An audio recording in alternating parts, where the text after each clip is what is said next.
Merci d'être avec nous sur Al24 News au sommaire de l'actualité de ce mardi 7 février. Plus de 5000 morts et 20 000 blessés en Turquie et en Syrie au lendemain d'une série de séismes dévastateurs. Des chiffres en hausse constante au fur et à mesure que les secouristes venus en renfort du monde entier avancent dans un paysage désolé.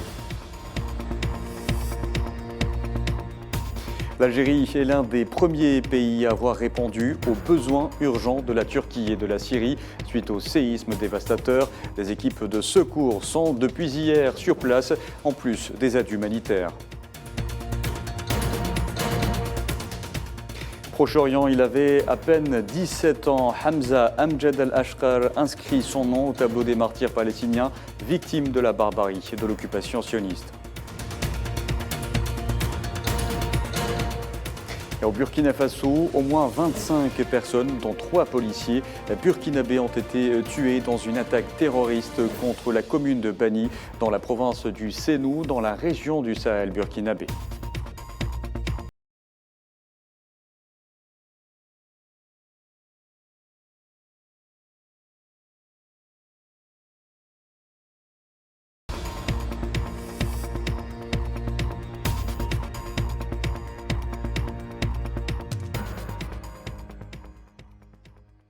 Bonjour à tous. Le temps et le froid, deux obstacles de taille se dressent désormais ce mardi devant les secouristes qui convergent du monde entier vers la Turquie et la Syrie pour tenter de retrouver des survivants au séisme dévastateur de la veille, où plus de 5000 personnes ont péri et plus de 20 000 ont été blessées selon les chiffres encore provisoires. Le point de la situation avec Naliman Zekar.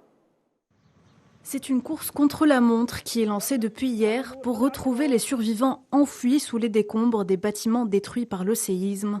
Plus de 24 heures après les premières secousses d'un tremblement de terre dévastateur qui a frappé le sud-est de la Turquie et la Syrie voisine, suivi quelques heures plus tard d'un second séisme de grande ampleur. Le bilan provisoire des victimes s'établit à plus de 5000 morts et des milliers de blessés dans les deux pays. Le déploiement des secours a permis d'extraire plus de 8000 personnes des décombres en Turquie, où près de 5000 bâtiments se sont effondrés. Un grand nombre de personnes restent piégées sous les dalles de béton. Toute la nuit et des deux côtés des frontières, les secouristes ont travaillé dur pour extirper les survivants. La pluie et la neige tombaient par endroits en abondance et la baisse des températures ont rendu la situation encore plus précaire, accablant les rescapés grelottant sous des tentes. L'infrastructure est endommagée. Les routes que nous utilisons pour le travail humanitaire sont endommagées également. Nous devons être créatifs dans la façon d'atteindre les gens et de leur apporter l'aide. Mais nous travaillons dur. Plusieurs pays ont également envoyé des aides en Turquie et en Syrie. 3294 secouristes venus de pays étrangers pour participer aux opérations ont posé bagages. 70 pays ont proposé leur aide. 14 sont sur le terrain. Et pour essayer d'en savoir un peu plus sur ce tremblement de terre qui a touché la Turquie et la Syrie, est avec nous en direct par téléphone le professeur Abdelkerim Shelroum, spécialiste en génie sismique. Bonjour. Bonjour et merci pour l'invitation. Merci d'avoir répondu à notre invitation. Alors, bilan très lourd, hein, monsieur Abdelkerim Shelroum, au passage de ce terrible séisme estimé à 7,7 sur l'échelle ouverte de Richter. Ça nous renvoie un peu au mois de janvier 2020, lors du tremblement de terre qui a frappé la Turquie, même s'il était moins virulent que celui d'hier, mais il a tout de même causé d'énormes dégâts. La faille de l'Anatolie orientale, cette fois, n'a pas fait de cadeau, monsieur Shelroum. Oui, effectivement, comme vous le savez, c'est une région qui est concernée par une activité sismique très intense, puisqu'elle se trouve à l'intersection de 3, voire 4 plaques tectoniques. Vous venez de citer la principale, l'Anatolie. Donc, il y a la plaque arabique, qui est coulisse également, et la plaque africaine. Il y a beaucoup de segments de faille là-bas, et c'est l'un des segments de faille qui a été cassé, si vous voulez, qui s'est ébranlé, qui a provoqué, c'est le sud-est de la plaque principale, donc qui a provoqué ce séisme majeur de 7,8 sur l'échelle de Richter. Et voilà, mais le problème qui risque de se poser plus tard, c'est pas dans quelques années, c'est la partie nord de la plaque, de cette plaque principale turque, sur laquelle repose finalement une partie, toute la Turquie, l'Anatolie, donc, et qui va concerner directement la mégapole d'Istanbul. D'ailleurs, ils s'y attendent, tous les experts turcs et puis tous les experts internationaux s'attendent justement à un gros séisme qui risque d'ébranler la mégapole d'Istanbul avec ses 16 millions d'habitants. Donc ça, c'est parce que heureusement que le séisme d'avant-hier a touché une région qui n'est pas très peuplée. C'est pour cela qu'on dénombre peu de victimes, c'est-à-dire 7 000 vis-à-vis de l'intensité et de la puissance du séisme, c'est vraiment des pertes, je dirais, minimales. Hein. Oui. Monsieur Abdelkerim Chelroum, alors, où nous vous posons en direct nos questions, nous parviennent ces images donc, des secours qui sont déployés sur place. Le travail des secours continue donc et le bilan grimpe au fur et à mesure des recherches, des secours qui arrivent du monde entier. Donc plusieurs pays ont répondu à l'appel de la Turquie et de la Syrie, notamment de ceux de l'Algérie qui sont parvenus donc sur place. Alors je vous relance, Monsieur Abdelkerim Chelroum. Alors on parle d'un tremblement de terre décrochant techniquement. Il s'agit de deux plaques tectoniques qui glissent l'une sur l'autre horizontalement au lieu de se déplacer de haut en bas. Cette explication vous paraît-elle logique? Non, c'est très logique. C'est pas des plaques elles-mêmes, c'est des segments de faille qui sont aux frontières des plaques. L'un des segments c'est ébranlé, si vous voulez. Il s'est cassé au sens propre du mot. Et c'est comme ça que ça se passe, sous la poussée, l'énergie provoquée justement par le mouvement coulissant des failles. Il y a les failles en subduction, il y a des failles coulissantes dans ce cas-là, et c'est ce qui provoque les séismes, c'est la nature même des séismes, vous comprenez? Donc, voilà, donc c'est pour cela, là où il y a une confrontation de plaques sismiques, à la frontière, il y a énormément d'activités sismiques, c'est comme la Méditerranée, le bassin méditerranéen, c'est comme l'Amérique latine, l'Amérique du Nord, la faille de Saint-Andrea, le Japon.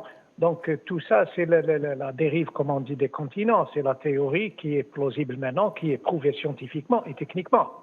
Professeur Chelroum, doit-on s'attendre à ce que les répliques se poursuivent dans les jours, semaines ou mois à venir? Et quel est réellement le danger qui guette les populations dans ces deux pays que sont la Turquie et la Syrie?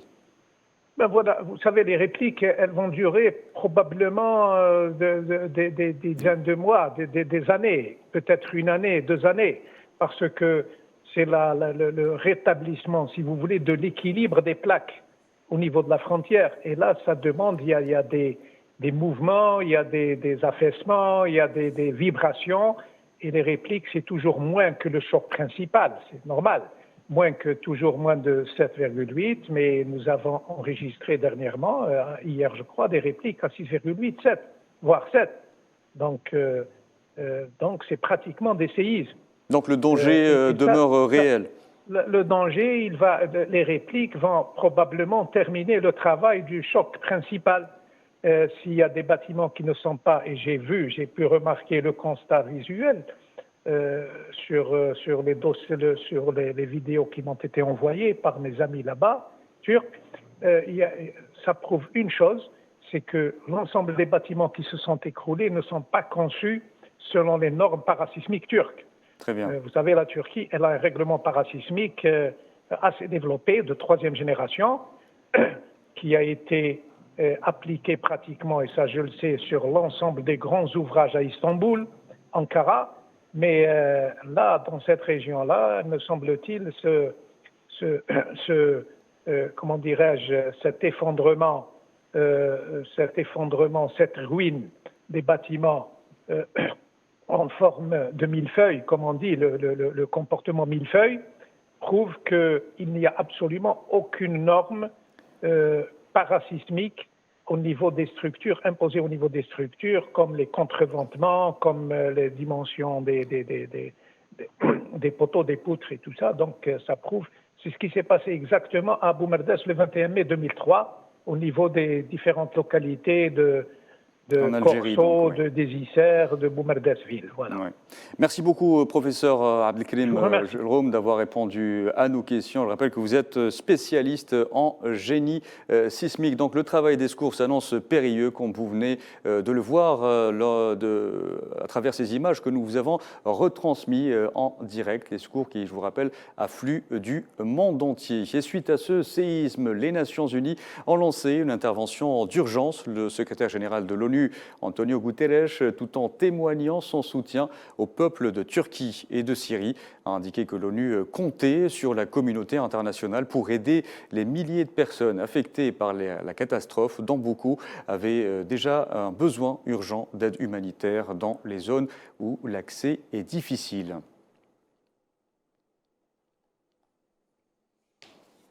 Et les dirigeants du monde entier ont témoigné leur compassion et leur soutien aux victimes de cette catastrophe, à l'instar du président algérien Abdelmadjid Tebboune, qui a adressé un message de condoléances à son homologue turc Recep Tayyip Erdogan, dans lequel il a exprimé ses sincères condoléances aux familles des victimes, assurant de la disponibilité de l'Algérie à contribuer à tout effort susceptible d'atténuer l'impact de cette pénible tragédie.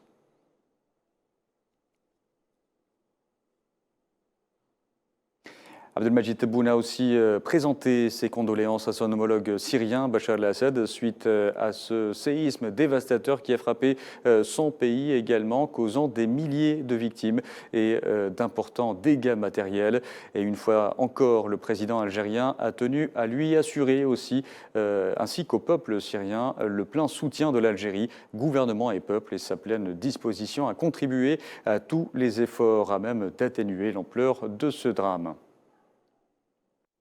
Voilà, les équipes de la protection civile d'Algérie qui sont déjà à pied d'œuvre depuis hier soir. Et même si la communauté algérienne établie dans les pays touchés par ce séisme semble épargnée, le ministère algérien des Affaires étrangères a indiqué suivre de près la situation à travers une cellule de crise installée à cet effet et la coordination totale avec les ambassades d'Algérie à Damas et Ankara et son consulat général à Istanbul. C'est ce que nous a confirmé le directeur général de la communication, de l'information et de la documentation aux affaires étrangères, Abdelhamid Abdaoui.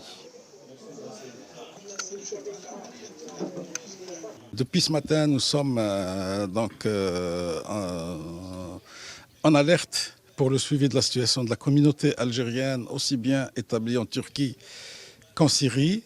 À l'heure où je vous parle, nous n'avons pas reçu d'informations encore concernant des Algériens qui seraient soit décédés ou blessés.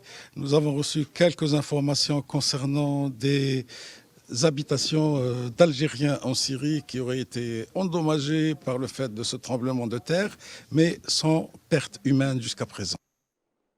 Et qui dit séisme dit dégâts matériels aussi. La Turquie et la Syrie ont subi des pertes considérables, même si aucune estimation n'est établie pour l'heure. Des centaines de bâtiments se sont écroulés. Le réseau électrique est à l'arrêt dans plusieurs régions et de nombreux services sont suspendus. Mohamed Wali Ben Chaban. Le séisme a engendré des conséquences importantes en termes de perte de biens et de vies humaines. L'arrêt total des services perturbe davantage le secteur économique dans le sud de la Turquie et le nord de la Syrie, déjà très fragilisé par la guerre. La Direction générale des affaires maritimes de Turquie a indiqué que les quais se sont effondrés dans le port d'Iskenderun. Plusieurs images du port circulent sur les réseaux sociaux, sur Twitter notamment, montrent pour certaines une grosse faille dans l'asphalte, pour d'autres des conteneurs très endommagés. La compagnie pétrolière et gazière d'État Potash a de son côté déclaré ne pas avoir constaté de dommages sur ces pipelines, mais le flux de gaz naturel a été suspendu à titre préventif dans certaines villes. L'autorité de gestion des catastrophes et des urgences a appelé les habitants des zones sismiques à ne pas utiliser les communications sauf en cas de nécessité. La coupure du secteur de communication engendre des pertes considérables à l'économie turque. Cela pénalise les banques et perturbe sérieusement les opérations financières et suspend également toutes les transactions commerciales numériques. Mais pas seulement, le terrible tremblement de 7,7 degrés sur l'échelle de Richter a aussi entraîné la détérioration des réseaux de distribution d'électricité, d'eau et des infrastructures pétrolières et portuaires. Encore loin des chiffres et des évaluations, le moins que l'on puisse dire est que cette catastrophe coûte très cher aux populations et au gouvernement des deux pays. Voilà donc pour ce dossier consacré au séisme dévastateur qui a frappé la Turquie et la Syrie hier. Je vous en parlais également en titre. Au Proche-Orient, les forces de l'occupation sioniste ont fait un nouveau martyr ce mardi. Hamza Amjad al-Ashqar, âgé de seulement 17 ans, a été lâchement abattu à Naplouse par une balle dans la tête tirée par des soldats de l'occupation. Depuis le début de cette année, 42 Palestiniens ont été tués par les forces d'occupation sionistes, dont 9 enfants et une femme âgée.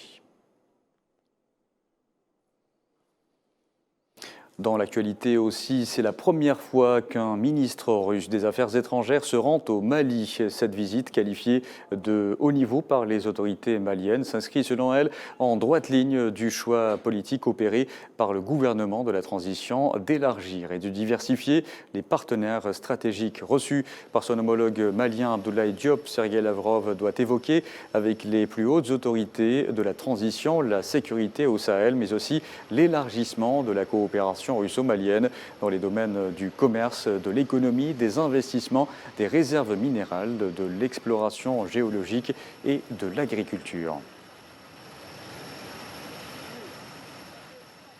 Je vous le disais en titre, au Burkina Faso, au moins 25 personnes, dont 3 policiers burkinabés, ont été tués samedi dans une attaque terroriste contre la commune de Bani, dans la province du Sénou, dans la région du Sahel du pays. L'insécurité qui sévit au Burkina Faso depuis 2015 a coûté la vie à de nombreuses personnes et fait des milliers de déplacés.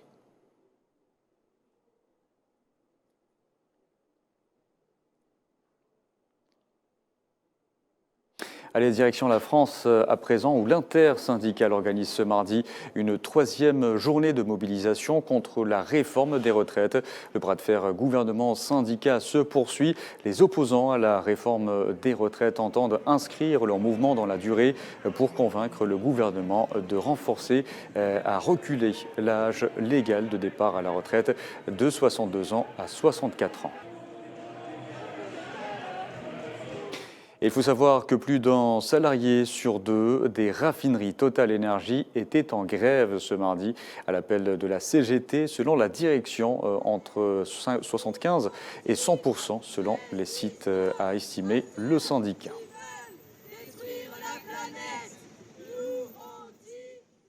Direction la Géorgie à présent, où un tribunal de Tbilissi a refusé hier de remettre en liberté provisoire l'ex-président géorgien Mikhail Saakashvili, dont l'état de santé s'est fortement détérioré depuis son emprisonnement en 2021.